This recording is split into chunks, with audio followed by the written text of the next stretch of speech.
again. So today we are on to economics का छोटा सा चैप्टर है, प्राइस डिस्क्रिमिनेशन वाला था ना, मार्केट फॉर्म्स वाला, एंड मार्केट फॉर्म्स में प्राइस कैसे डिसाइड होती है. Will be on that chapter. अपन ने वो पढ़ लिया है. I am just going to explain you within 30 to 40 minutes. वो चैप्टर थोड़ा चटाक पर बड़ा है. I will get it done and then will be moving on. Let's begin with the price determination in different markets. Well, उसका अपना unit 3 पे है अपन. Let's get it done. तो डिफरेंट मार्केट फॉर्म्स कौन से हो सकते हैं. सबसे पहले था if you we all know कि मार्केट फॉर्म्स में परफेक्ट कंपटीशन होता है, मोनोपोली होता है, ओलिगोपोली होता है, मोनोपोलिस्टिक मार्केट होता है. एवरीथिंग ये 12th में पढ़ रखा है. We have the best knowledge of all this things. अभी सबसे पहले चलते हैं perfect competition market. Perfect competition market is एक इमेजिनरी मार्केट फॉर्म है, but it can be sum up to मतलब थोड़ा आउट एक्सटेंड तक ये सच में हो सकता है. This is possible. ये जो है perfect competition market, it is characterized by fairly large number of buyers and sellers, such that no single buyer or seller can influence the prices of the goods, right? Secondly, this is characterized by a product which has close substitute. Every product which has been sold in this market has a close substitute or perfectly substituted goods. मतलब अगर इसने price बढ़ाई तो इसके जगह पर कोई दूसरे पे शिफ्ट हो सकते हैं. जैसे जो आपने फॉर एग्जांपल आपने जो जूस वाला है, थम्स अप हो गया, कोका कोला हो गया, these are close substitutes for one another. अगर एक ने प्राइस बढ़ाई तो लोग कोका कोला पे शिफ्ट हो जाएंगे. अगर कोका कोला प्राइस बढ़ाई तो लोग पेप्सी पे शिफ्ट हो जाएंगे. We have that close substitute to one another, right?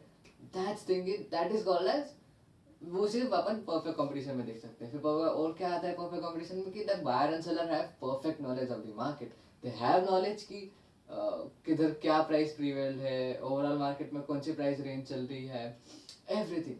And सबसे major these are price taker and not price maker necessary. Price taker मतलब जो प्राइस लेते हैं, जो प्राइस बनाते नहीं है. Homogeneity, sellers and selling almost homogeneous, मतलब same product. Number of buyers and sellers हो गया, product supply and are indicated homogeneous. perfect substitutes all these. हाँ, the cross elasticity of these goods is मतलब these are perfectly elastic goods. मतलब थोड़ा सा भी changes in your prices or anything will bring in a very much effect in the other substitute. A firm is entered to is free to enter in the market. मतलब there is no restriction or barriers or entry in this market. If it finds itself profitable, it can run its business. There is no restriction over that. कोई restriction नहीं है तुम पे. ये तो हो गया मेजर 3. अब साथ ही साथ और क्या क्या आता है एक परफेक्टली कॉम्पिटिशन मार्केट में, कि एक तो नॉलेज वाला हो गया. नॉलेज तो हो गया. प्राइस टेकर हो गया, ये प्राइस लेते हैं देते नहीं. मतलब price is been defined by market forces which is supply force and demand force. In case ये प्राइस डिसाइड करते हैं, this price which is and this price is taken by the firm. तो no firm can influence the price here. कोई price influence नहीं कर सकता इधर. And very necessary, there is a very low transaction cost. Low transaction cost मतलब buyers और sellers को एक दूसरे से मिलने के लिए ज़्यादा कुछ transaction cost लगने नहीं वाली. मतलब which means कि जैसे अब सब्जी मंडी गए हो, सब्जी मंडी में what the thing is कि एक बार buyer और सब्जी मंडी में पहुंच गया तो there are multiple options, multiple firms. और मतलब वो वैसे छोटे छोटे रहते हैं, ठीक है अपन फर्म्स बोलेंगे ना. तो there are multiple firms prevailing same homogeneous product. सब्जी में तुम बदलाव ला नहीं सकते, सबकी सब्जी सेम ही रहेंगी. बदलाव किसमें? प्राइस में. और एक तो तुम्हारा कनेक्शन में उसके साथ कि अगर वो अपना बंदा ही रहा, अपना भाई रहा, तो तुम सिस्टम में ले सकते हो. तो थिंग इज कि there is no transaction cost here. मतलब तुमको बायर के पास मतलब सेलर के पास जाने के लिए कोई ज़्यादा ये पैसे लगने वाले हैं नहीं, और सेलर्स को बायर के पास जाने के लिए ज़्यादा कुछ पैसे लगने वाले हैं नहीं. Transaction cost is बेयरली zero here. समझ रहा है? ट्रांजेक्शन जीरो इधर. ऐसे ही है. अब इसका कर्व जो है ना, ये बेसिकली बाकी डिमांड कर्व मतलब बाकी कर्व जैसे ही है. डिमांड कर्व ऐसा नीचे रहता है, बट इसका कर्व इज थोड़ा सा डिफरेंट, क्योंकि वो जो माल बेच रहा है दैट इज परफेक्टली इलास्टिक. तो उसका कर्व कैसा है? दिस एंड ऐसा परफेक्टली इलास्टिक चीज है ना. Perfectly elastic is what? इधर आ गया प्राइस तुम्हारा वाई एक्सिस पे, एक्स एक्सिस पे आ गया तुम्हारा output, and here is that एक ही प्राइस पे चलते रहो. एक ही प्राइस पे तुम्हारा आउटपुट बढ़ रहा है, आउटपुट बढ़ रहा है, आउटपुट बढ़ रहा है. a single influence in the price of the good, मतलब प्राइस इधर से थोड़ा इधर भी हो गया, तो आउटपुट में बहुत बहुत तगड़ा चेंज आने वाला है. That's the thing. यही होता है इसका कर्व में. अब इसका कर्व जो है, how do we determine price in such thing. ऐसे इसमें अपन ने कर्व कैसे, मतलब प्राइस कैसे डिटरमाइन किया जाता है. तो प्राइस बेसिकली जब सिंगल फॉर्म होता है तब मार्जिनल कॉस्ट पे निकाला जाता है, राइट. ये तो पता ही है. अब मार्जिनल कॉस्ट जो है, वो मार्जिनल कॉस्ट इस जो है, हाँ, वेरी वेरी नेसेसरी चीज. इस वाले इसमें तुम्हारा मार्जिनल रेवेन्यू और average revenue same is equal, एक ही है. समझ रहा है. मतलब तुम हर एक आइटम जब बेच रहे हो तो वो बेचने के बाद तुमको जितना एक्स्ट्रा पैसा मिल रहा है ना, दैट मार्जिनल, मतलब the extra amount of money which you get after selling one extra unit, one additional unit to the total supply is marginal revenue, and average revenue is total revenue upon per unit sold, right. तो per unit मतलब price.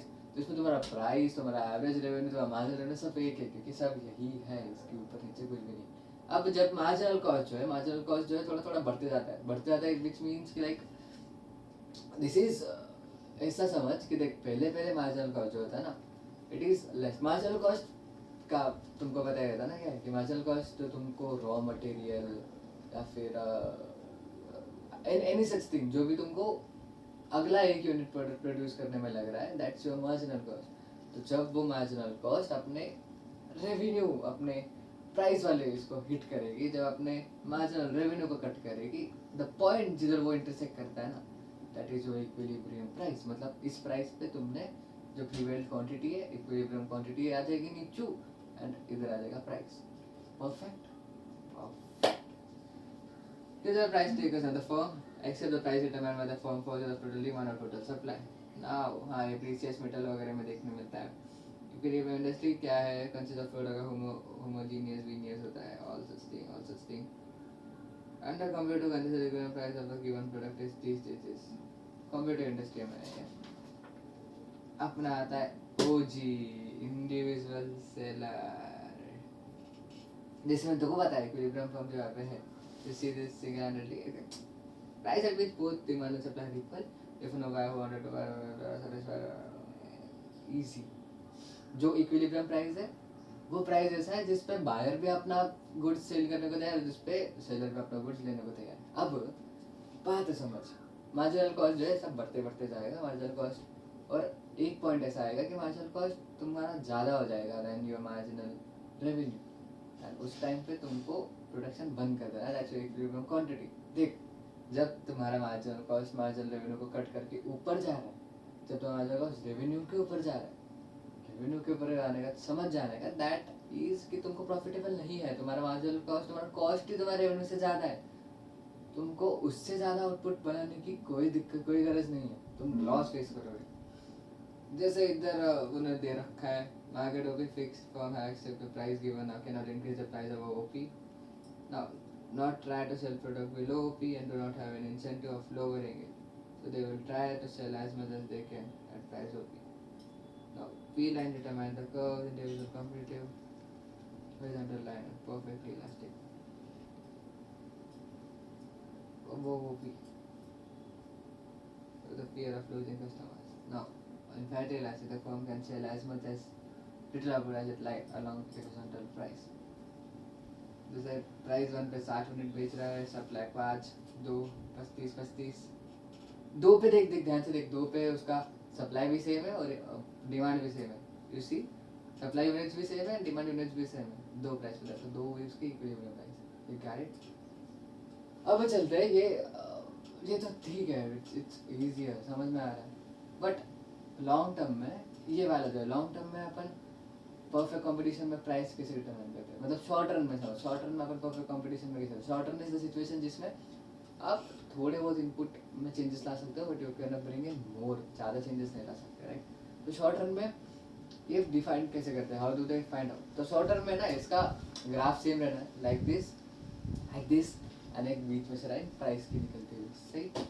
Marginal cost ने काटा, marginal cost ने like इसमें जो है ना 2 बनते हैं, SAC small average cost and SMC small run marginal cost, right. याद है पक्का.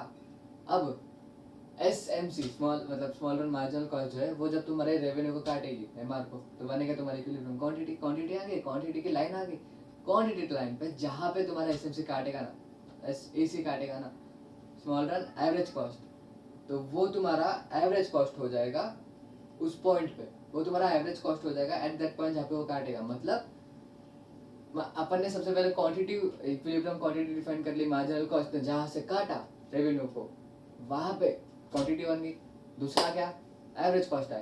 एवरेज कॉस्ट मतलब तुमको वो पीस बनाने में कितना कॉस्ट लग रहा है, राइट। तो एवरेज कॉस्ट जहाँ पे तुम्हारे इक्विलिब्रियम क्वांटिटी को काटेगा वहाँ पे तुम्हारा कॉस्ट लग रहा है, समझा। वहाँ पे तुमको कॉस्ट लग मतलब वहाँ पे तुम्हारा एवरेज कॉस्ट है, that's the average cost of the product at that particular quantity, right. मतलब इतने क्वांटिटी प्रोड्यूस करने को उतना कॉस्ट लग रहा है फॉर्म को, सही, उतना एवरेज कॉस्ट लग रहा है पर यूनिट का। अब एवरेज कॉस्ट ऐसा समझ, ऐसा दिस इज राइट, ये यहाँ पे मार्जिनल कॉस्ट ने काटा इसको परफेक्टली, एंड यहाँ पे वो जो लाइन है क्वांटिटी की उस पे एवरेज कॉस्ट ने मान इधर से काट लिया, ठीक है, नीचे से काटता है हमेशा नीचे।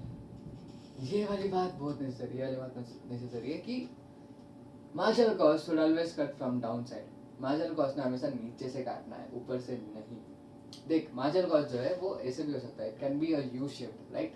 मतलब वो अगर मार्जिनल कॉस्ट ऊपर से काट रही है ना, तो मार्जिनल कॉस्ट इज लाइक पहले कम यूनिट बनाने के लिए तुमको मार्जिनल कॉस्ट बहुत हाई लग जाती है, क्योंकि कम यूनिट बेसिकली प्रॉफिटेबल नहीं होता किसी प्रोडक्शन के लिए, राइट। कम यूनिट बनाने के लिए मार्जिनल कॉस्ट हाई लगती है, बट अपना प्रिंसिपल है जैसे जैसे तुम प्रोडक्शन यूनिट बढ़ाओगे वैसे वैसे मार्जिनल कॉस्ट घटती जाएगी।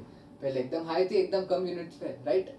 बाद मतलब कम यूनिट्स पे हाई क्यों रहती, देख फैक्ट्री है, फैक्ट्री चला रहा है तू सपोज मान, तो फैक्ट्री में अगर तेरी किसी भी चीज़ की फैक्ट्री सपोज तू उसमें अगर कम यूनिट डाल रहा है, भले फैक्ट्री तो पूरी चल रही है ना, फैक्ट्री का वो मशीन तो पूरा ही चल रहा है, भले ही प्रोड्यूस्ड यूनिट्स आर कम, तो इलेक्ट्रिसिटी भी ज़्यादा खा रही है, रन टाइम भी ज़्यादा है, लेबर भी ज़्यादा है, लेकिन यूनिट्स इज कम, तो मार्जिनल कॉस्ट जो है ऐसे टाइम पे हाई रहेगा। बट जैसे जैसे तू यूनिट बढ़ाएगा वैसे वैसे वो मार्जिनल कॉस्ट उस हर एक यूनिट का कम होते जाएगा। क्यों, क्योंकि हर एक यूनिट कम खा रहा है। मतलब सपोज तो अगर तेरी कुरकुरे की फैक्ट्री है, अभी कुरकुरे अगर तू मान ले मेरे लिए 10-15 बनाएगा और पूरे वो फैक्ट्री में, तो it will not beneficial to you, बिल्कुल घंटा बेनिफिशियल नहीं होगा देखो, क्योंकि वो पूरा electricity cost everything labour cost सभी उसी में चले जाना है। बट जैसे तू कुरकुरे के पैकेट्स बढ़ाते जाएगा, जैसे तू 100, 200, 1200, 1500, 1000 मतलब जैसे तो बढ़ाते जाएगा, वैसे वैसे हर एक यूनिट बनाने के लिए देखो कम पैसा लगेगा, क्योंकि वो पहले से ही चल रही है। अब उसमें अपन ऐड करना है तो कितना मटेरियल का लगेगा, थोड़ा ओरिजिनल लगेगा, थोड़ा बहुत पैकेजिंग का लगेगा, ज़्यादा कुछ लगने वाला है नहीं। हर एक किसका थोड़ा थोड़ा प्राइस मतलब थोड़ा थोड़ा मार्जिनल कॉस्ट कम होते जाएगा, इसलिए मार्जिनल कॉस्ट जो है यहाँ पे सपोज हाई, फिर धीरे धीरे जैसे तुम्हारा आउटपुट बढ़ेगा वैसे तुम्हारा मार्जिनल कॉस्ट भी कम होता रहेगा। बट एट सर्टेन पॉइंट ऐसा हो जाएगा कि बहुत ज़्यादा भी रॉ मटेरियल लगने लग जाएगा, बहुत ज़्यादा इलेक्ट्रिसिटी कंज्यूम हो जाएगी, क्योंकि हाई इलेक्ट्रिसिटी पे अपना इलेक्ट्रिसिटी वाला पे बहुत बिल चार्ज कर देता है when you use above the limit. फिर पोल्यूशन का जो है वो क्रेडिट, पोल्यूटन के जो क्रेडिट्स आते हैं वो क्रेडिट पॉइंट्स भी तुम्हारे अगर कम खर्च होते हुए तो इट विल कॉस्ट हाइयर, बहुत हाई प्राइस करने लगेगा। तो जब वो हाई प्राइस करने लगेगा तो वापिस मार्जिनल कॉस्ट बढ़ते बढ़ते बढ़ते बढ़ते तुम्हारे रेवेन्यू तक पहुंचेगा, समझ, मार्जिनल रेवेन्यू तक पहुंचेगा। मतलब ऐसा था, मतलब मार्जिनल रेवेन्यू को पहले उसने काटा है ना, फिर वापिस नीचे आया वापिस वो ऊपर गया, वापिस मार्जिनल रेवेन्यू को काट के और वो ऊपर बढ़ने लगा। मतलब अभी जब मार्जिनल रेवेन्यू को काट के ऊपर बढ़ने लगा तो ऐसा कि हर एक यूनिट प्रोड्यूस करने पे तुम्हारा कॉस्ट ज़्यादा लग रहा है उसको प्रोड्यूस करने में, एंड तुम्हारा इनकम जो है, तुम्हारा रेवेन्यू जो है वो पर यूनिट वो कम, समझा, इजी। तो नेसेसरी क्या है कि नीचे से काटना चाहिए, ऊपर से नहीं। ऊपर से काटेगा तो there is a very low quantity will produce, नीचे से काटना चाहिए so that it can be. And अपना जो मार्जिनल रेवेन्यू है ना, मार्जिनल रेवेन्यू कैन नॉट, क्या बोलते हैं, marginal revenue can be zero, zero नहीं होता है रे। टोटल रेवेन्यू जो है ना अपना, टोटल रेवेन्यू और मार्जिनल रेवेन्यू दोनों इक्वल रहेंगे, मतलब दोनों साथ साथ बढ़ेंगे, साथ साथ होंगे। देखो अभी एवरेज कॉस्ट वाला समझा कि एवरेज कॉस्ट है जहाँ पे काटा, हाँ देखो प्रॉफिट वाला था यार, मेन चीज़ है प्रॉफिट वाला, ठीक है, ये सब तो हो गई। अब प्रॉफिट वाली बात पे आते हैं कि अपन शॉर्ट टर्म में वो प्रॉफिट कर रही है या नहीं, वो कैसे डिफाइन करें। अभी ये अगर उसका कर्व है वॉट एवर, जैसे मैंने तेको बताया कि उस कर्व पे अपने मार्जिनल कॉस्ट ने उस रेवेन्यू पे काटा, जहाँ पे काटा हुआ वहाँ पे क्वांटिटी बनी, एंड क्वांटिटी पे जहाँ पे एवरेज कॉस्ट ने काटा वहाँ पे उसकी कॉस्ट आई, राइट। मतलब उस पर यूनिट प्रोड्यूस करने की वो उधर कॉस्ट आई। इतना जो है तुमको कॉस्ट लग रहा है, लेकिन तुम्हारा रेवेन्यू उससे ऊपर है। तुम्हारा revenue at that point is higher than that ना। मतलब तुम्हारा जो रेवेन्यू है इट्स लाइक इधर मान इधर तुम्हारा एवरेज कॉस्ट कट मारता है, मतलब तुम्हारा एवरेज कॉस्ट इतना है यहाँ से यहाँ तक, बट रेवेन्यू यहाँ से यहाँ तक है। अपना प्रॉफिट वाला क्या कहता है, revenue minus cost is your profit. तो यहाँ से यहाँ तक और यहाँ से यहाँ तक में जितना बचता है विच इज दिस वाला पोर्शन, वो पूरा तुम्हारा सेगमेंट प्रॉफिट का हो जाएगा। समझा? इजी पीजी, बहुत इजी है, कोई इसमें हार्ड वाली बात है नहीं, झाड़ बसा। अब अगर फर्म मतलब ऐसा जो है, ये जो प्रॉफिट दिख रहा है देखो, this is a super normal profit. Got it? Super normal profit. Normal profit is वो वाला केस कि जब तुम्हारा एवरेज कॉस्ट मार्जिनल कॉस्ट दोनों एक ही जगह पे कट्टे मार के जाए। मतलब see your average cost is like this, average cost मतलब your marginal cost is like this, ऐसे कट मार के गया। एवरेज कॉस्ट जो है वो रेवेन्यू पे ही ऐसा गोल कट मार दे, एंड वो मार्जिनल कॉस्ट और एवरेज कॉस्ट दोनों एक ही जगह पे कट मार के एक ही जगह पे वो सिंगल पॉइंट बन जाए। That will be your equilibrium, जहाँ पे प्राइस, तुम्हारा एवरेज कॉस्ट और मार्जिनल कॉस्ट सब इक्वल रहेगा। नेसेसरी बात इसमें क्या है कि तुम्हारे जो मार्जिनल कॉस्ट है ना, मार्जिनल कॉस्ट में अपना प्रॉफिट भी गिना गया है। मतलब एंटरप्रेन्योर ने जितना मेहनत किया उसके प्रोपोर्शनेट में प्रॉफिट भी उसमें गिना जाता है। इसलिए नॉर्मल प्रॉफिट इज नॉट, मतलब नॉर्मल प्रॉफिट अभी जीरो इकोनॉमिक इज ऐसा नहीं कि उसको कोई प्रॉफिट नहीं मिल रहा, नहीं, उसका प्रॉफिट साइड में रखा हुआ है। एंटरप्रेन्योर का प्रॉफिट इज बिन कल वो इंक्लूडेड है अपने नॉर्मल प्रॉफिट। समझा? अब चलते हैं कि अगर फर्म लॉसेस फेस कर रहा है, या फिर फर्म मान ले नॉर्मल नहीं, अपने इस वाले इसमें रहे, देखो इसमें एक और कंसेप्ट है वो भी बताता। शॉर्ट रन में आपने जब देखा कि इतना इतना प्रॉफिट बच जाता है, राइट। अभी लोग बड़े आवड़े, लोगों ने देखा अबे यार इस इंडस्ट्री में तो पैसा है, इसमें चलते हैं यार, इसमें पैसा कमा रहा है, देखो कितना सुपर नॉर्मल प्रॉफिट है, इसमें चलते हैं, राइट। लोग विल गो फॉर दैट। तो फिर लोग क्या बोलेंगे, ठीक है यार इस इंडस्ट्री में फर्म खोलते हैं, मतलब इसमें अपना धंधा खोलते हैं, राइट। तो वो इसमें आ जाएंगे।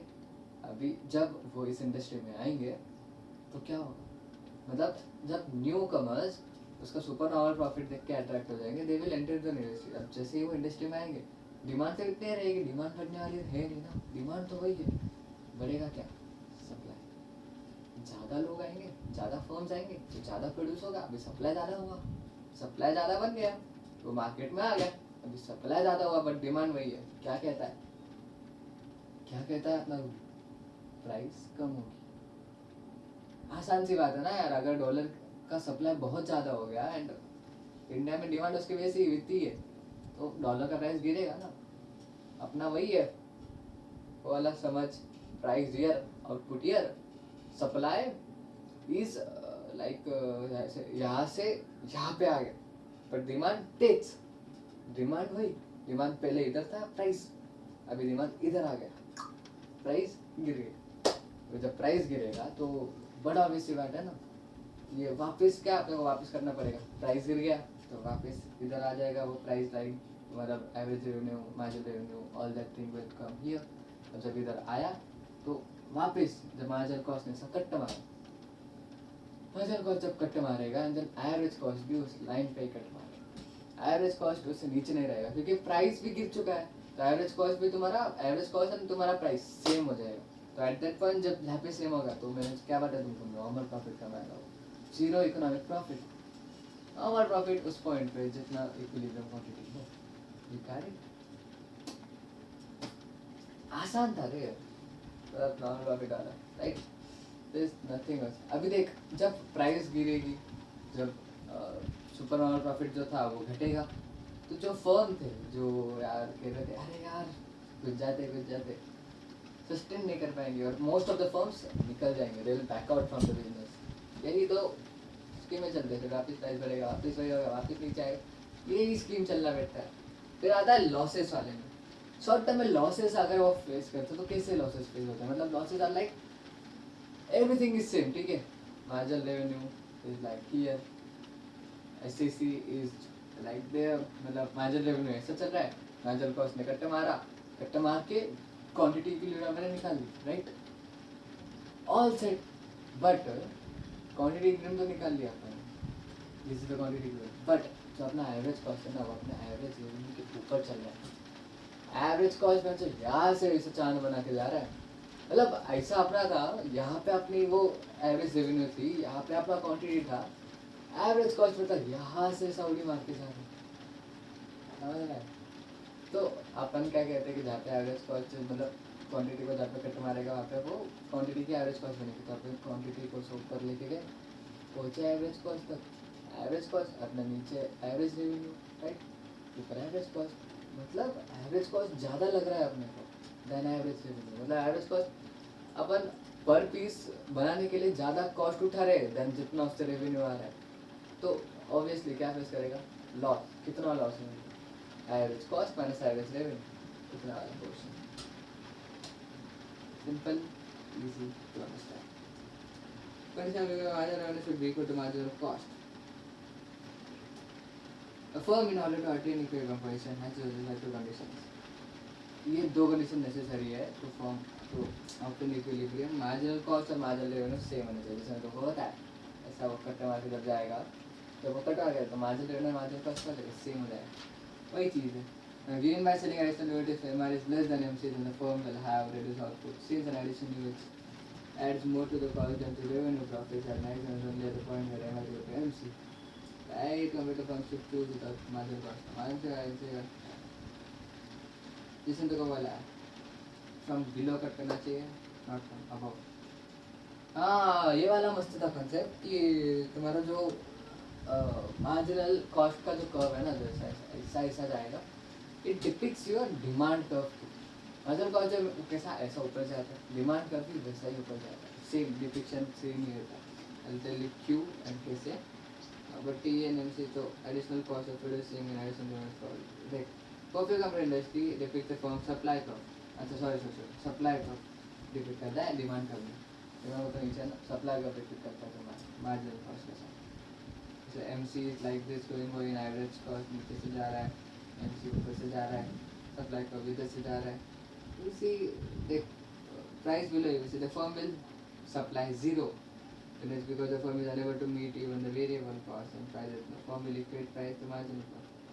Other cost curve above ABC has the identical shape of firm's supply curve. The firm's marginal cost is price taking firm depicts वो कितना सप्लाई छोड़ेगा। डायरेक्ट प्रिंसिपल क्या है, MC is equal to price। तो इस equation quantity to supply see I have mark followers.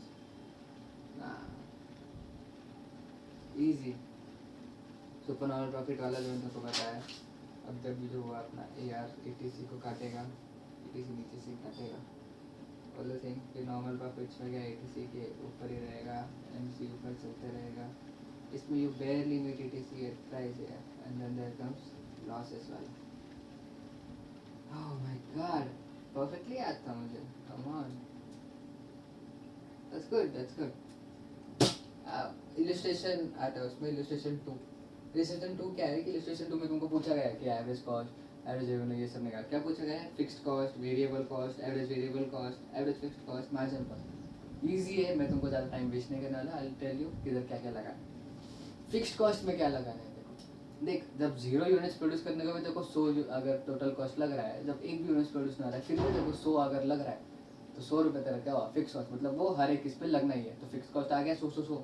फिर आता है वेरिएबल कॉस्ट। वेरिएबल कॉस्ट मतलब तुम हर एक एडिशनल यूनिट पे कितना एक्स्ट्रा कॉस्ट लगा रहे हो। जैसे पहले वाले इसमें 0, अगले इसमें 110, उसमें फिर क्या बोलते 200, मतलब हर एक यूनिट का कितना कितना लगाया। तो देखो ना, average variable cost, average variable cost is variable cost upon quantity supplied, 110 upon 10, 200 upon 20, same. Then the average fixed cost, average fixed cost is fixed cost upon quantity supplied, है ना।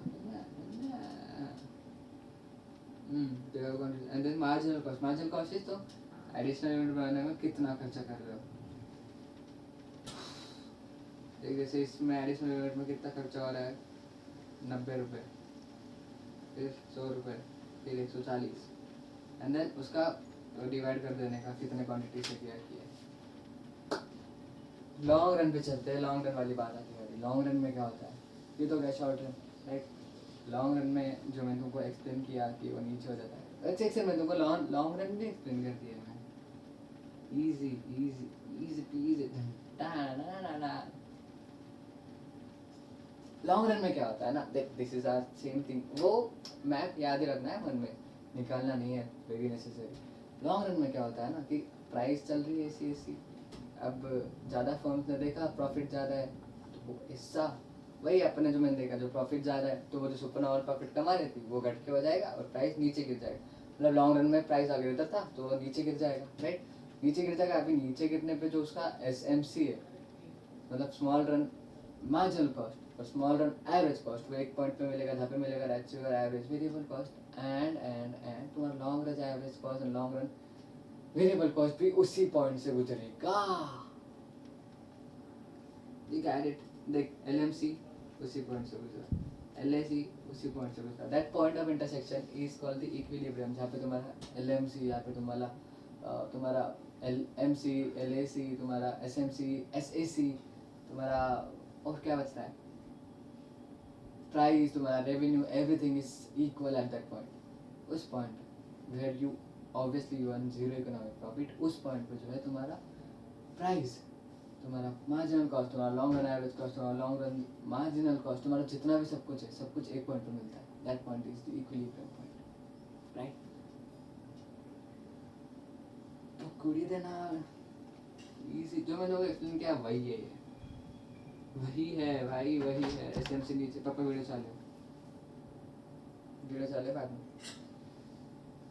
SMC, SAC, LMC, LAC, SMC और फिर SAC भी वही से marginal cost में यहाँ से कट हमारा, SAC ऊपर से कट मारता है, LMC goes from these, LAC goes from these, question mark. अच्छा मैंने एक्सप्लेन कर रखा है। हाँ, बट ऑब्वियसली क्वांटिटी सप्लाई तुम्हारी कम हो जाएगी क्योंकि लोग निकलना बैकआउट करना चालू कर देंगे। They create higher parts की short run में more of the firms inputs fixed, तो now adjust their plans to produce at minimum price। Long run में वो प्लांट वैंड एडजस्ट वगैरह सब कुछ कर सकते हैं। Super profit and short run new firms will attracted, जो मतलब होता है total cost inclusive. Then the firms face horizontal demand growth, the price is OP, firm is making super and remain LAC will have incentive to build new capacity and it will move along its long term average cost. Firm faces horizontal demand curve, the price is OP, the firm is making supernormal profits. The price will remain at OP. Now I will have incentive to build new capacity. Now quantity supplied increases the supply curve shift prime, right? This is small run. Now वही सब equal हो जाता है, जहाँ quantity supplied को AC काटेगा वहाँ AR तक इट्स प्रॉफिट डिनोटेड, प्रॉफिट होगा। इसलिए SMC और SAC नीचे प्राइस पे आया तो due to increase in cost rightward shift. Okay हाँ हाँ, अपना SMC और SAC राइटवर्ड शिफ्ट क्यों हो जाएगा? देख SMC और SAC किधर था पहले? इधर था, राइट। अब वो राइटवर्ड शिफ्ट, जब प्राइस नीचे गिरेगी तो राइटवर्ड शिफ्ट में क्यों आएंगे, मतलब वो इधर क्यों आ जाएंगे?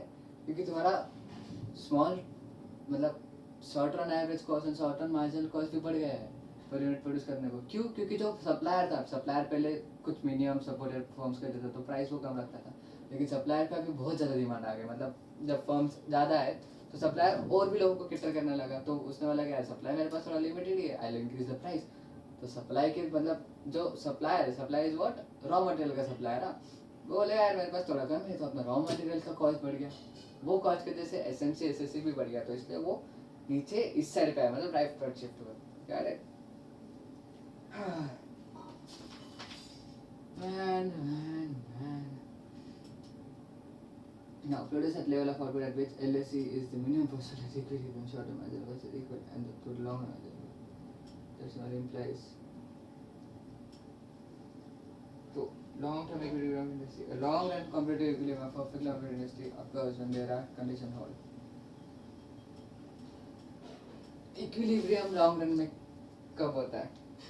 अपन अभी देखा कब होता है, जब तुम्हारा long run average cost, short run average cost, marginal cost, long run marginal cost, तुम्हारा रेवेन्यू, तुम्हारा सब कुछ एक पॉइंट पे मीट कर रहा है। दैट पॉइंट ऑफ इक्विलिब्रियम, उस क्वांटिटी पे तुमको परफेक्ट मिल रहा है, राइट। एंड इक्विलिब्रियम में मतलब परफेक्ट कॉम्पिटिशन में there is no no no super normal profit, कोई तुमको सुपर नॉर्मल प्रॉफिट मिलने वाला नहीं है, दिमाग में डाल लेना नेसेसरी चीज़ है। There is no super normal profit, zero economic profit, तुमको बस नॉर्मल प्रॉफिट मिलने वाला है. Got it? No firm in the state enter, no and none other firm have incentive to enter into the market. क्योंकि super normal profit absent है तो कोई ज़्यादा फर्म को इंटरेस्ट रहेगा नहीं आने में. Quantity supplied is equal to the quantity demanded. Now, optimum firms have optimum firms and minimum percent. Optimality is shown in the figures. Output is paid with the minimum physical cost. इस जो अपना जो diagram है, मतलब वो जो नीचे हो जाता है ना, आप उसको स्पेसिफाई कर देते हैं कैसा. Like this, revenue, marginal cost, average cost, LAC, LMC, long term marginal cost, LAC, long term average cost, हर एक चीज़ उस एक ही पॉइंट पे से गुजरनी है. That is your equilibrium point, that is your output perfect one. अब इस पे जो है तुम्हारा कॉस्ट भी एकदम कम रहेगा, तुमको जीरो इकोनॉमिक प्रॉफिट भी रहेगा. There is no other firm who would have incentive to enter the market.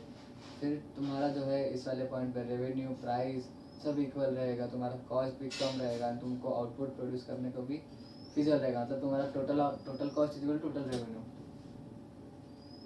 Firm maximizes MC is equal to MR layer coverage, which is normal outcome develop firms, LAR वगैरह से जो optimal location resources, MC is equal to AC. Trans are used with full capacity to run. Okay. तो बड़ा सा चीज़ खत्म हो गया अपना. टली हो जाओ. मोनोपोली में जाने से पहले 2.5 मिनट का ब्रेक लेंगे. है क्या दोपहर? वाह हो गया.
आवाज आ रही है क्या?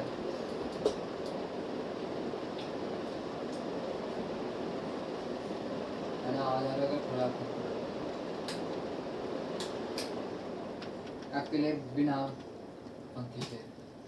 फिर शुरू करते हैं मोनोपोली पे. अब what does the monopoly mean? अपन ने पढ़ रखा है मोनोपोली का मतलब क्या होता है. मोनो मतलब सिंगल एंड पोली मतलब सेलर. तो जब सिंगल सेलर होता है, एक ही सेलर होगा जब मार्केट में, मतलब पूरा मार्केट एक ही सेलर लेके बैठा है. इधर उसके टेक्निकल असिस्टेंट की वजह से, इधर उसके फाइनेंशियल पोजीशन की वजह से, इधर उसके लीगल किसी चीज़ की वजह से, पेटेंट्स, कॉपीराइट एक्सेट्रा. इसके से वो एक ही बंदा है तो सभी की नीड कैटर करता है. There is a single seller of all. तो ये प्राइस टेकन है, ये हो गया price maker. It can influence क्योंकि बीइंग अ सिंगल सेलर, क्योंकि तो there is no difference between firm and industry. Perfect. And even ये जो है ये कुछ प्राइस डिस्क्रिमिनेशन भी फॉलो कर सकता है. इसमें कोई इसको कुछ रोक टोक नहीं है, कुछ भी नहीं है. तो मोनोपोली बनाई कैसे जाए, अगर एक सवाल पूछा जाए तो क्या बोलना? How is monopoly created? पहला, you have a dominant control over the supply और द रॉ मटेरियल एक्सट्रैक्शन. मान जो खदान है सोने की, अगर उसमें ही तेरा राइट है तो देयर इज मोनोपोली, तेरी मोनोपोली रहेगी. अगर वो खदान में राइट नहीं रहा तो मोनोपोली नहीं होगी. बट अगर रॉ मटेरियल का एक्सट्रैक्शन में तेरे monopoly, there is no one else. कहता है तेरे पास एक तो लीगल कुछ तो there is any legal regard और टेक्निकल रिगार्ड जो बाकियों के पास नहीं है, जो तेरे पास है. कोई इनोवेशन, कोई आइडिया जो तेरे पास है. लीगल पेटेंट या फिर कॉपीराइट जो गवर्नमेंट देती है ताकि तेरी आइडिया, तेरी इनोवेशन फॉस्टर होते रहे and it will be protected from outsiders. Financial position, तेरे पास अंधा पैसा है. मान अंबानी, उसने कितने सारे मार्केट खा लिए, कितने सारे इंडस्ट्रीज खा लिए अंबानी ने. और अंबानी किधर किधर नहीं है. एंड टेलीकॉम इंडस्ट्री तो कितना खा लिया उसने, कितने सारे बंद करवा दिए. पहले कितने आते थे ईवी वगैरह जो भी है, बहुत सारे आते थे ना, कितने बंद करवा दिए, कितने मर्जर्स करवा दिए उसकी वजह से. तो you have financial position, you have financial power, financial influence, you have infrastructure. अगर तुम्हारे पास better infrastructure and you can, मतलब भले ही you have a better infrastructure and you can cater needs of everyone, there is no need to build another infrastructure to cater the need of same people. मतलब जो अपना nuclear power plants होते हैं, एक ही power plant काफ़ी है nuclear production करने के लिए. तुमको और ज़्यादा पावर प्लांट्स करने की जरूरत नहीं है एक ही जगह पे, क्योंकि न्यूक्लियर आउटपुट एक जगह पे इतना आने वाला है. तो वो it will waste of resources, जो डोंट इधर गो इन दैट साइड. पहले कि तुम्हारे पास मैनेजरियल स्किल्स अच्छे हो, एनीथिंग, तुम्हारी गुडविल अगर बेटर से जियो है तो उसकी गुडविल बहुत अच्छी है. तो जिस भी फील्ड में उतरता है उसकी गुडविल की वजह से उसका एक अपना ही रुतबा बन जाता है, राइट. तो गुडविल अगर अच्छी हो तुम्हारी, या फिर देयर इज कि मेजरली अंधा पैसा हो, बहुत मेजर अंधा पैसा हो, तो you can practise some holdings. जैसे तुम प्राइस कम कर लोगे, राइट, डंपिंग वंपिंग हो जाता है, ऑल सच थिंग्स तुम कर सकते हो. तुम्हारे मोनोपोली हो सकते हो. मोनोपोली क्रिएट करने के लिए तुमको बहुत पैसा खर्च करना पड़ता है.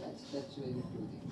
हाँ, इस वाले इसमें बेटा there is pure barrier to the entry and the goods which is being sold in this monopoly, no close substitute. क्योंकि अगर सब्स्टिट्यूट होता तो फिर वो मोनोपोली ना होती थी ना. No close substitute to the good, किसी वजह से मोनोपोलिस्टिक प्रोडक्ट. मार्केट पावर तो तुम्हारा ही मार्केट है पूरा. Developing, acquiring, control of unique product is difficult, costly for companies. Government granting patents. Business combinations. हाँ, business combination and cartels. Business combination and cartels is like drug cartels होते हैं ना, मतलब जो सब लोग मिला के एक ही बन जाते हैं. जैसे OPEC, ऑपरेशन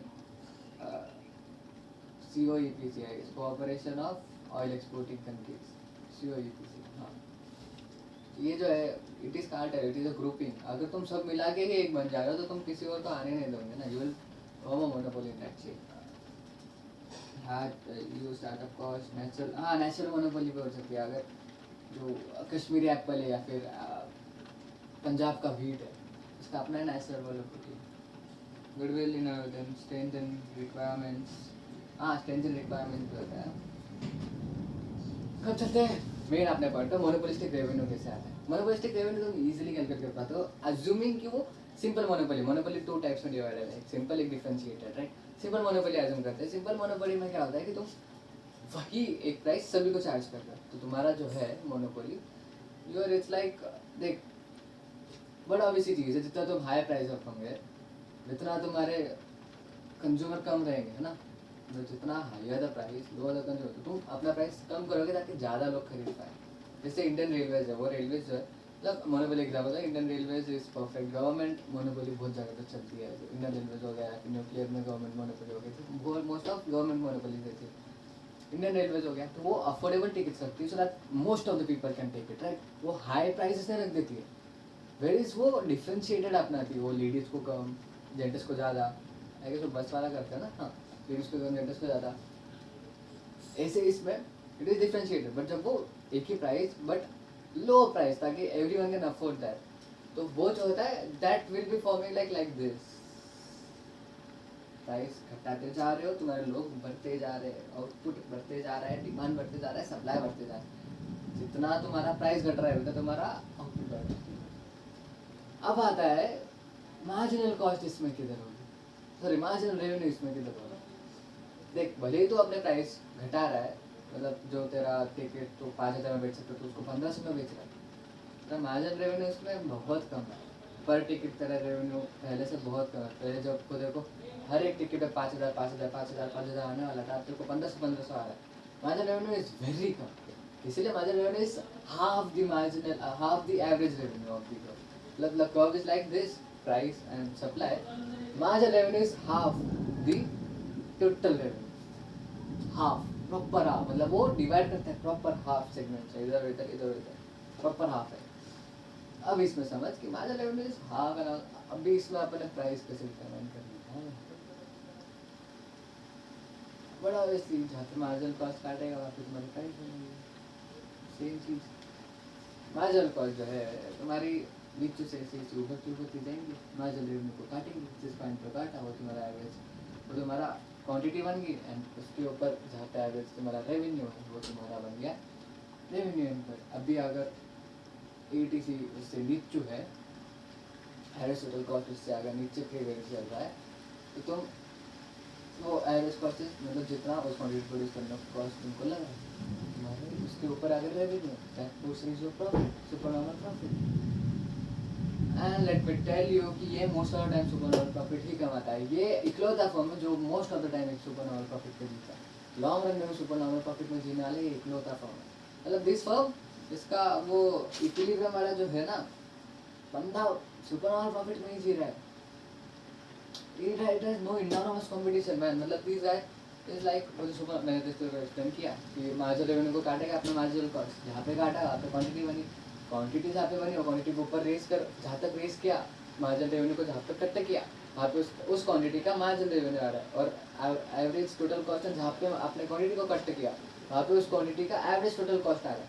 जितना एवरेज रेवेन्यू आना चाहिए total cost it's your super normal profit, तो that portion is your super normal profit. ये वाला फॉर्म सुपर नॉर्मल प्रॉफिट में ही रहता है। बट इन इट्स इसमें कभी कभार तब होता है कि ये घाटे में भी जाता है लेकिन फेजेस पर। जैसे मान जियो का जो है, जियो ने पहले अपना प्राइस 0 रखा था, बहुत 0, बट ऑब्वियसली उसका रेवेन्यू क्या हो गया था, 0 हो गया था।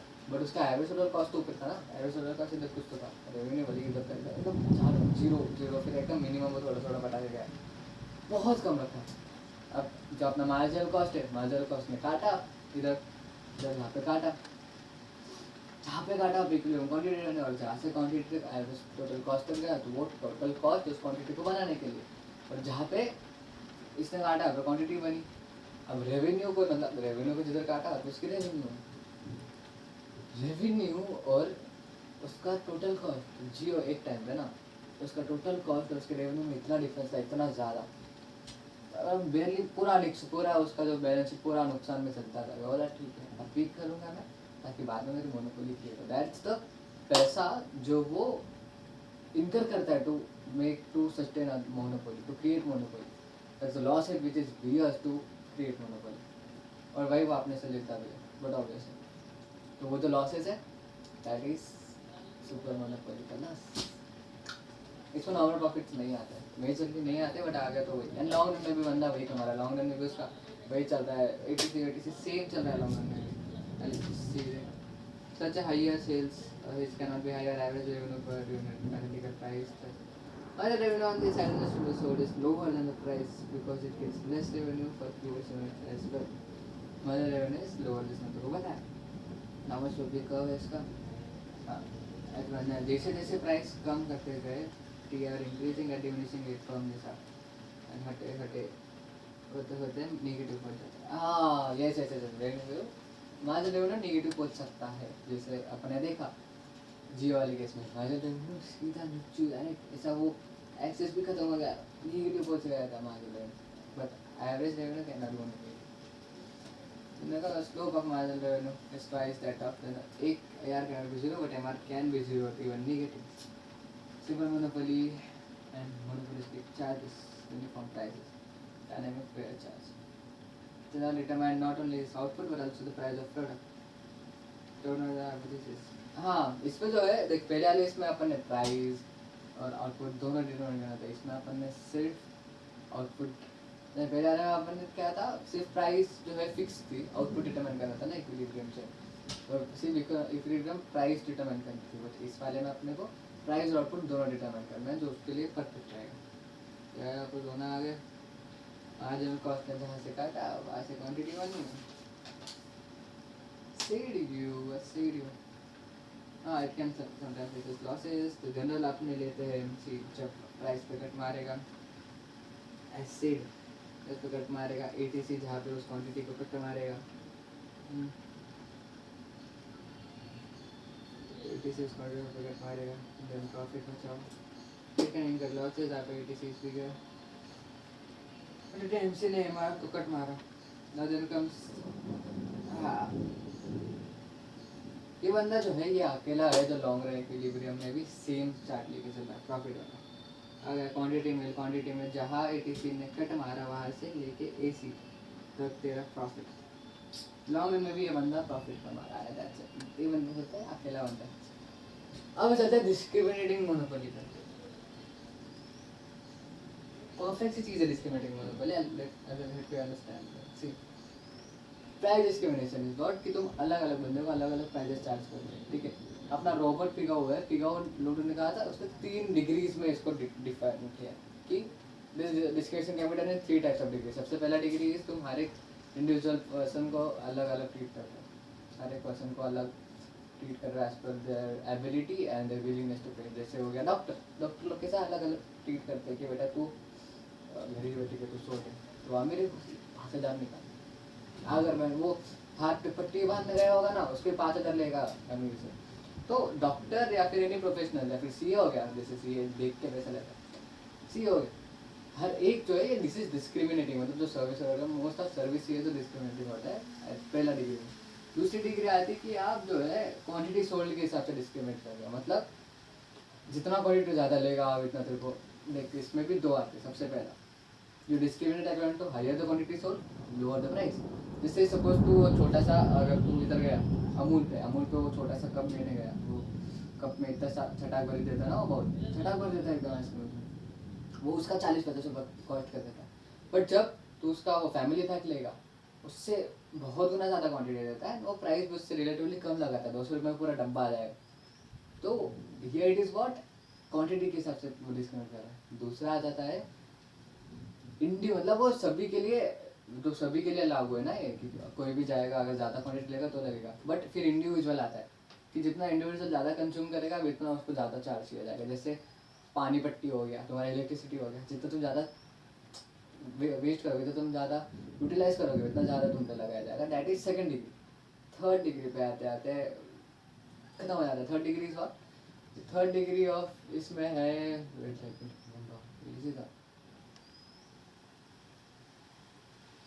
प्राइस पे हो गया, क्वांटिटी पे हो गया। Third degree is railway, quality के हिसाब से वो करता है, मतलब it discriminate according to certain component, to certain features. जैसे रेलवे वो, या फिर अपना बस वाले, वो लड़कियों को, लेडीज को 50% पे देते हैं, जेंटर्स को 100% पे, बच्चों को 50% पे। तो दैट्स द थिंग कि वो कोई कंपोनेंट का एलिमेंट के हिसाब से अपना डिस्क्रिमिनेशन फॉलो करते हैं। The second degree each in your and lower price and railway crossing to different degree अब वाओ मैंने कर दिया। अब जैसे प्राइस डिस्क्रिमिनेशन ये क्यों करता है कोई लोग, बट ऑब्वियसली एबनॉर्मल प्रॉफिट कमाना, profit which is over it's normal profit, over it's super normal profit and it's over it's super normal profit, मतलब सुपर नॉर्मल प्रॉफिट से भी ज़्यादा इज एबनॉर्मल प्रॉफिट, तुम इससे भी ज़्यादा ले रहे हो, इससे भी ले रहे हो। अब जैसे चीज़ टू फॉलो डिस्क्रिमिनेटिंग, तुमको अगर डिस्क्रिमिनेटिंग प्राइजेस करना है, you have to initiate this, तो you have to do this one thing. सबसे पहले you should have a command over the commodity. तुम्हारा एक मोनोपोली होना चाहिए, एक तुम्हारा इन्फ्लुएंस होना चाहिए, कमांड होना चाहिए। Majorly monopoly is a major element जिससे कमांड होता है प्रोड्यूसर, मतलब जिससे कमांड होता है सप्लाई पे। You should have a supply पे कमांड, पहला चीज़। दूसरा है you should be able to differentiate your market between 2 segments, subsegment A and subsegment B, and maybe two or more segments जितने तुम कर सकते हो इसमें। and the segments must be differentiated according to the prices they could pay और according to the elasticity। जैसे ये वाला सेगमेंट जो है थोड़ा कम वाला हो गया, मतलब लो इलास्टिसिटी वाला हो गया, मतलब less elasticity of the higher you can keep the price. जितना मतलब रिच सेगमेंट में जितना तुम प्राइस बढ़ा उसको घंटा फर्क नहीं पड़ रहा, लेस इलास्टिसिटी। वेयर दिस इस पे आते हैं, दिस इज हाई इलास्टिक। अगर ये थोड़ा गरीब है, मतलब थोड़ा कम लोग कि ये प्राइस बढ़ा दिया, मैं नहीं ले रहा इससे, मैं दूसरे से लूँगा, दैट्स द हाई इलास्टिसिटी। तो आप ऐसे दो इसमें डिफ्रेंशिएट करते हो। How do we find the elasticity, how do we find the prices prevailing. मान अगर अपना एवरेज रेवेन्यू 30 रुपये, अपने को इसके लिए प्राइस करना है, तो इसके लिए अपन क्या करेंगे, वो वाला फॉर्मूला, मार्जिनल रेवेन्यू मतलब M R is equal to average revenue into 1 - 1 by elasticity, right. वो वाला फॉर्मूला करेंगे, उस फॉर्मूले से अपने को दोनों इसमें कौन सा प्राइस प्रिवेल करना है वो पता चलेगा। कंट्रीज दम goes lower price, railway discrimination हो गया। No price of product should be different in sub markets, it should be possible for us to lower price to sell. Very very necessary कि lower segment वाले या फिर lower price sub section sub market वाले should not have any connect or any means or any arbitrage to sell its good to the higher price market वाले segment. कोई arbitrage चीज नहीं होना चाहिए, ये बढ़िया इंपॉर्टेंट सी चीज़ है. अब आता है कि इसमें ट्रांसफर ऑफ गुड्स भी होता है. ठीक है, अगर दोनों मार्केट में कर रहा है तो तू डिस्ट्रीब्यूट कैसे करेगा? तेरा कमोडिटी तेरा गुड सप्लाई तो उतना ही, और तू डिस्ट्रीब्यूट योर गुड्स बढ़िया वाला चीज़ का. तो व्हाट डू इज अपन इतना, या सपोज देख इधर पे पहले इतना था, इधर पे पहले इतना क्वांटिटी इतना था, बट इस वाले इसमें मान देख 30 रुपये का था, एक वाली इसमें 15 रुपये में बेच रहा है वो, और एक वाली इसमें वो 24 रुपये में बेच रहा है. अभी 24 रुपये वाले में उसको 9 रुपये ज़्यादा प्रॉफिट पड़ रहा है, तो वो जितना हो सके उतना 9 रुपये वाले में डालेगा सप्लाई. तो यहाँ से उठा के यहाँ पे गया, यहाँ से उठा के transfer of goods, transfer of goods, transfer of goods. अब जब यहाँ से उठाएगा तो यहाँ पे एक डिफिशियंसी हो जाएंगी, सप्लाई कम हो गया, सप्लाई कम हुआ, डिमांड तो वही है, प्राइस बढ़ गई. यहाँ से प्राइस बढ़ेगी, यहाँ पे सप्लाई ज़्यादा हुआ, डिमांड तो वही है, यहाँ पे प्राइस घटेगी. मतलब जो प्राइस यहाँ पे था वो घट के यहाँ पे आएगी, जो प्राइस यहाँ पे था वो घट के वो बढ़ के यहाँ पे आ जाएगी. जब तक इनकी प्राइस इक्वल ना हो जाए, उनका ऑप्टिमम प्रॉफिट नहीं निकल पाएगा ना अपना मोनोपोली वाला. तो वो प्राइस बैलेंस कर देता है, और जब दोनों इसमें प्राइस बैलेंस होगा वो क्वांटिटी वो इक्विलिब्रियम मानेगा और उसी क्वांटिटी पे सप्लाई करेगा. Easy simple. अनआइजन प्रॉफिट, डिस्पोज ऑफ सरप्लस हो जाए, एबनॉर्मल प्रॉफिट होना चाहिए, इकोनॉमिक सेल, फॉरेन मार्केट्स, और वो अलग अलग चीज़ें.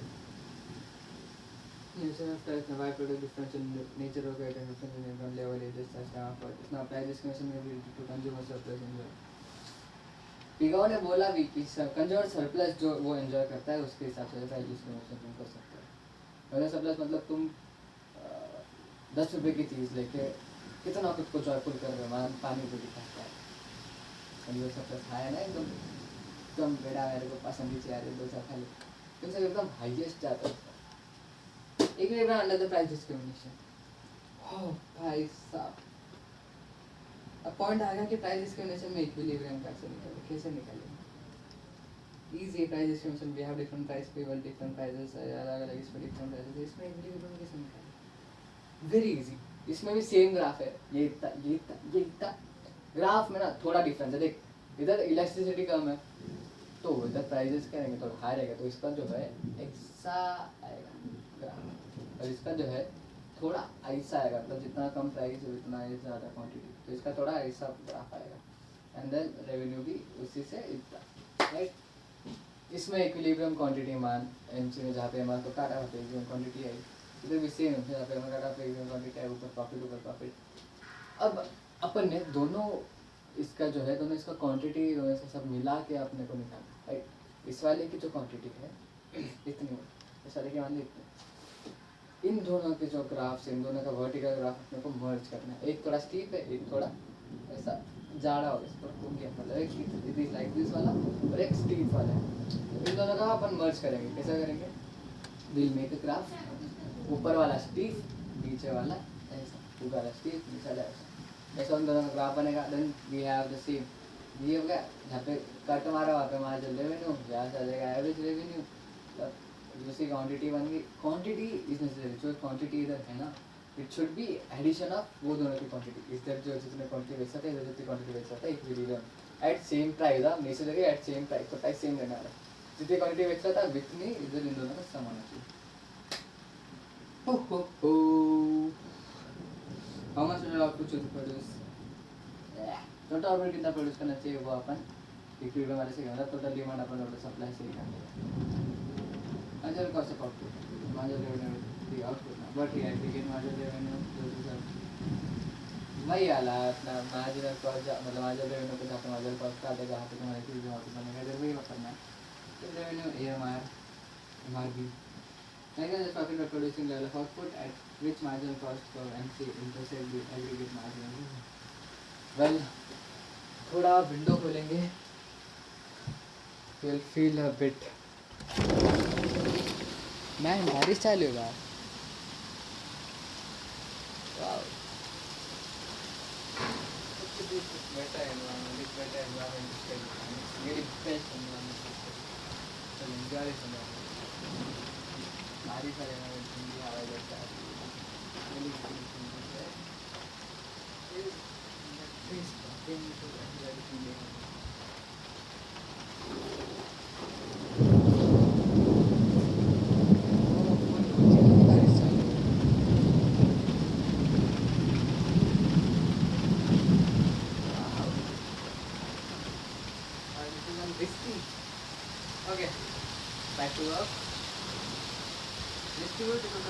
open to some market participants.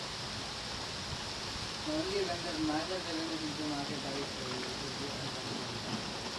तो दोनों से मार्जिन रेवेन्यू इक्वल आ रहा है, जिसमें जो वाला प्राइस दोनों सेम है, तो सबसे दोनों से मार्जिन रेवेन्यू जब भी इक्वल आएगा तभी इट इज प्रॉफिट. इसमें जो नॉन प्रॉफिट है वो दोनों दो शिफ्ट हैं. इसके लिए का नॉट मार्जिन रेवेन्यू इम्प्रूव करना है कि this is the best this is also be margin revenue the amount for not only margin revenue in the piece of market should be same, but this should also be equal to the margin revenue. Margin cost की equal to होना चाहिए तो जाके वो output मिलेगा ना. ये margin revenue should be equal to margin equal of the amount sold is to the margin or at least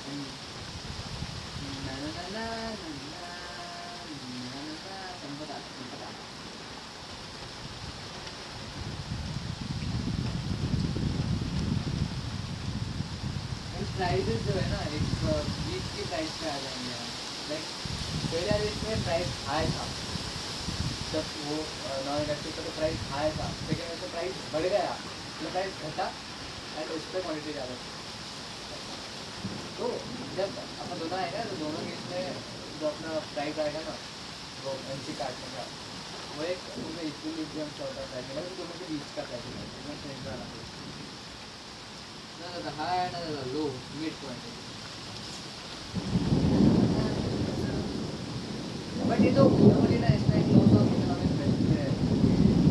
वो बंदा economic profit कमाया जा रहा है, कमाया नहीं जा रहा है. देखो ना जो इनकम proportionate अपन में होता है ना, जो इनकम अपन कमा रहे, consumers कमा रहे, you have to give a substantial amount of that to the monopoly जो अपनी unfair share practices करके काफ़ी सारे कॉम्पिटिशन को भगा देता है. Off-peak demand and building better and what do you miss out is production. एक मोनोपोली की जगह पे if there were multiple production तो प्रॉपर्टी है तो रिसोर्स वगैरह तो वैसे जब रिसोर्स आता था ये प्रोडक्ट सप्लाई होता था, नो प्राइस डिस्क्रिमिनेशन होता था, जगह बेटर चॉइस होता था क्योंकि इसमें कंज्यूमर सोवर्सिटी भी नहीं होती. Price exceeds marginal cost, therefore reduces consumer surplus. And if your marginal cost exceeds कर जाती है तुम्हारी प्राइस तो वो कंज्यूमर surplus पूरा ही खत्म हो जाता है. और कंज्यूमर surplus कहाँ तक रहता है कि तुम्हारा प्राइस जो है मार्जिनल कॉस्ट से कम है. You are enjoying that thing, you are मतलब महंगी चीज़ सस्टेनेबिलिटी है, you are enjoying that thing. But इस वाले केस में there is no consumer surplus, price he marginal cost से बहुत है ना. तो कंज्यूमर सर्विस नहीं है, वो अपना अनफेयर प्रैक्टिस किया जा रहा है. It is totally unfair for the inventory control distribute किया जा रहा है. It is segregating market. इसके निपटा फीचर्स की फाइनेंशियल पोजीशन बहुत सबसे है, बहुत स्ट्रॉन्ग है. कैन इन्फ्लुएंस गवर्नमेंट मेजर्स भी to draft policies according to that. जैसे अडानी हो गए मतलब ना पॉइंटिंग आउट कुछ होता है ये जो है these practices such unfair practices से मोनोपोली जो है ये मोनोपोली करता है exploit consumer, not consumer, most of them. Like example from inefficiency, power to pay lower prices and monopoly have power to pay lower prices supplier क्योंकि वो अकेले ही उसका डिमांड वाला है वो सप्लायर को भी कम कर देगा. इंट्रोड्यूस एफिशिएंट एंड उस पर कोई इंसेंटिव ही नहीं, उस पर कोई इच्छा ही नहीं है कुछ इनोवेशन लाओ में इनके लिए है क्यों लाना है इनके लिए, कुछ है ही नहीं बनने के लिए, कुछ भी नहीं है. Money to maintain and monopoly को मेंटेन करने के लिए ना बहुत पैसा खर्च करते हैं. जैसे अंबानी ने अपना पूरा लॉस इनकम तो वो बट ऑब्वियसली वो पैसा अपने से ही देगा तो it will increase, it will be seen in the price of the goods. यार monopolistic competition imperfect market. Monopolistic competition जैसे तुमको समझ आए वो परफेक्ट कंपटीशन और मोनोपोली दोनों का मिक्सचर है. एग्जिट दोनों की एंट्री फ्री है, एग्जिट फ्री है, no doubt. If you be profitable but there are certain restriction for ज़्यादा. फिर आता है कि इस वाले इसमें ना बड़ा obviously large number of buyers, large number of sellers which have a certain proportionate of influence as a which perform मतलब which have monopolistic feature as they are पूरा मोनोपोलिस्टिक फीचर दिखाते हैं हर एक को। पता है एक डिफरेंशिएटर भी as the good which is produce differentiator, किसी को क्लोज सब्स्टिट्यूट नहीं है। They are branded and different, they are produce, they are package, they are branded, they are traded, और दे आर डिस्ट्रीब्यूशन चेन हो गया, advertisement हो गया, and every such thing इतना अलग अलग है सभी का। सबसे एग्जाम्पल क्या आता है एडवर्टीजमेंट का, फिर नॉन सेल कॉस्ट, ये जो this is very necessary to implement. इससे जो है they produce the brand awareness से वो, और अपना जो है थोड़ा बड़ा लेवल पर लेके जाता है। Increase to promote the brand awareness by promotion, जैसे समय प्रमोट कर लेते हैं, रिपोर्टिंग करा देते हैं, all this promotion distribution, increasing the distribution, every such thing will bring in a better point of quantitative market. Like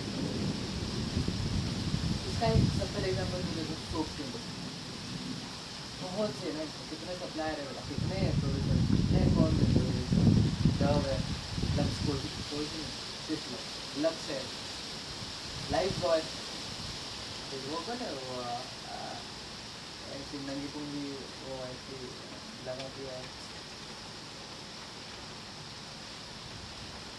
अरे आयुर्वेदिक आ जाता है अपने रामदेव बाबा जी का पतंजलि, वो नंगू पुंगू आ जाता है स्कूल में, कुछ भी करते हैं वो एक है। फिर वो घर सोप है, हर एक ना यू सी एक ही चीज़ है, क्या बेच रहे हैं, हर एक चीज़ में हर एक बंदे ने वहाँ करना है, राइट। डिफरेंस क्या है, फायदा डिफ्रेंशिएट है कि ब्रांडिंग अलग है। डव स्मूथ त्वचा के लिए, लक्स एक प्रीमियम है, या फिर it is sold for beauty section. Ayurvedic Ayurveda का आयुर्वेदा के नाम से बेचते हैं, हर चीज़ का कुछ आयुर्वेदा के नाम से बेच देता है आयुर्वेदिक लाइफ और एंटीसेप्टिक। हर एक को is branded different, it is package different, it has different ingredient, it has different promotional advertisement, it has different quality, it has different size, different material, हर एक चीज़ अलग, इसलिए they are set to. And worse of तो वो बोल रहा है 10 आउट ऑफ 10 ब्रांडेड डिफरेंट, हर एक चीज़ इस बार इसमें मेन चीज़ डिफरेंशिएटेड प्रोडक्ट है। तो product is close substitute, but थोड़ा बहुत सब्स्टिट्यूट है, मतलब कोई क्लोज सब्स्टिट्यूट नहीं है कि यार डव जैसा कोई है ही नहीं, बट डव के प्राइस बढ़े तो उसका एक प्रोपोर्शनल मार्केट शेयर जो है वो लक्स पे शिफ्ट हो जाएगा, या फिर वो किसी और साधन से शिफ्ट होगा।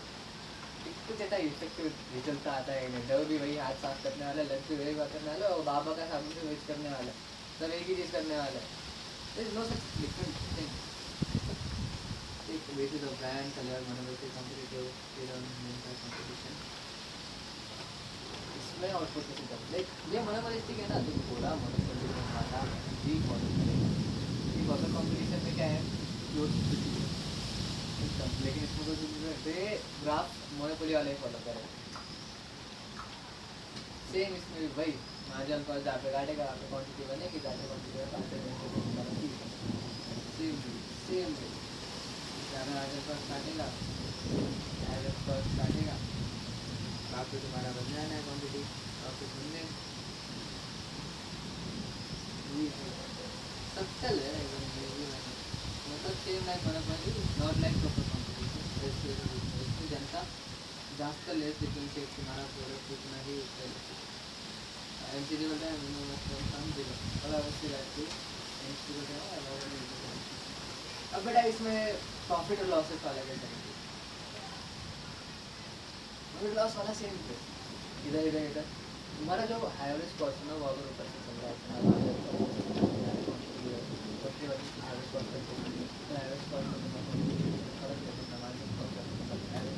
काट रहा है उसका एवरेज कॉस्ट जहाँ पे है, यहाँ पे जहाँ पे दिन में वहाँ चल रहे हैं, इसके नीचे तक बच्चे वाला अपन प्रॉफिट सीम जहाँ पे एवरेज कॉस्ट नीचे से काट रहा है, जो मार्जिनल कॉस्ट से तुम्हारा ऊपर प्रॉफिट बनता है, सेम चीज़, देयर इज नो डिफरेंस। बराबर इसके comparative industry and super profit in short will be industry from new profit. वही वाला चीज़ है कि इसमें जो है ना वो स्टार्टिंग में सुपर प्रॉफिट कमाएगा, फिर वापस नई इंडस्ट्री आएंगे, वापस नीचे हो जाएगा, डूब जाएगा वापस। समझते नहीं है, एक ही चीज़ बार बार करते होते हैं। As more fundamental profits per firm will go on decreasing, asset product will be shared among a number of people. It tilts over number of profits are wiped away and the firms not only earn profit, but these firms and also money which is earn our profit. Lord.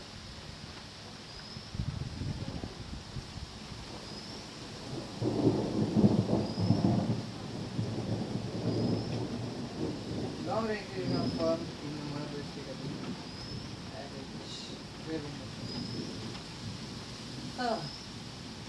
इनको पे competition में long run में क्या होगा you can imagine long run में भी इनको पे कंपटीशन में सेम चीज़ होने वाली है तुम नॉर्मल प्रॉफिट ही कमाओगे तुम ज़्यादा एवरेज कॉस्ट प्रोवाइड पॉइंट की corresponding to quantity zero and average revenue equals average cost ये सारी average revenue equals average account LNC LAC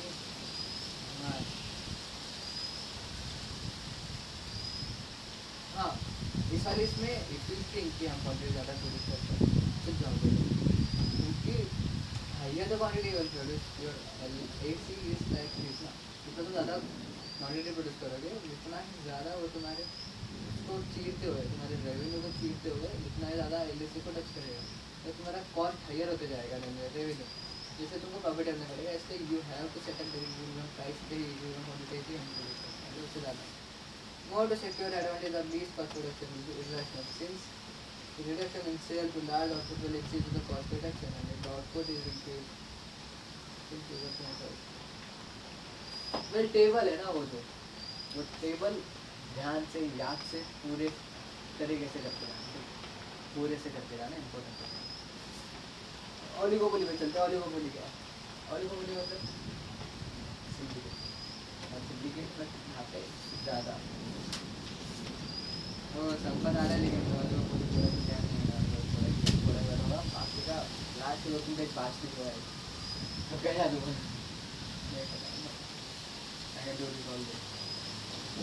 oligopoly मतलब few numbers of sellers which command a little bit monopolistic but oligopoly में free entry है और little bit barrier है exit तो free है product same homogeneous कोई फर्क नहीं ऑटोमोबाइल इंडस्ट्री फोन वाला इंडस्ट्री प्रोडक्ट सेम है little bit innovation will bring you upside oligopoly defines situations which forms with market person products to behave at a neutral driver sellers mostly are due to those factors which are responsible for human gold industry petroleum game theory वाले को लेकर oligopoly में game theory है कि तो oligopoly वाले को loss face करने बोला they will face loss and जो टिकेगा वही टिकेगा बाकी नहीं चलेगा वॉन न्यूमैन आणि ऑस्कर मॉर्गनटन ऑस्कर जी वॉन न्यूमैन आणि ऑस्कर मॉर्गनटन ने subject of game theory is rational behaviour situation of conflict communicative sometimes rival is suggest for